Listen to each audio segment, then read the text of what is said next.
राम राम मंडळी, कसे आहात? तर चला आपल्या छोट्याशा मिनी ब्लॉगमध्ये तुमचं स्वागत आहे. छोटासाच आहे पण छान आहे. तर बघा, मग आज मस्त ऊन वगैरे पडलं होतं, तर पटकन कपडे वगैरे धुवून वाळायला टाकले होते. तर कसं ऊन असल्यावर मग लवकर वाळून जातात, त्याच्यामुळे लवकर धुवून टाकले होते. आणि रात्री मी भेंडी फ्रीजमध्ये ठेवली होती, कारण की मी काही जास्त फेकत नाही. काही असलं तर फ्रीजमध्ये ठेवून मी गरम वगैरे करून खाऊन घेते. पण भेंडी माझी फेवरेट आहे, तर मग भेंडी गरम केली तव्यावर.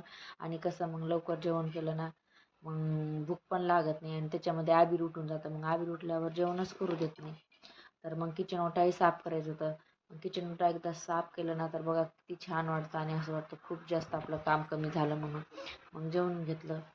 तर मग मला जर लोणचं नसलं ना, तर मी जेवणच करत नाही. मला खूप जास्त लोणचं आवडतं. आणि मग त्याच्यातून कबीर पण शाळेतून आलं, तर त्याचाही अभ्यास खूप राहिला होता. तर मम्मी मला हे शिकव ते शिकव. मुलांचं कसं असतं ना, त्यांना काही माहीत नसतं. मग मम्मीला विचारत असते, मम्मी हे कसं करायचं, मम्मी ते कसं करायचं असतं. तर मग त्याला पण थोडासा अभ्यास वगैरे करू लागले. आणि मग खूप जास्त कंटाळा आला, तर मग म्हणलं चला आपण थोडंसं आराम करायला पाहिजे. तर प्लीज ब्लॉग आवडला तर सबस्क्राईब करा आणि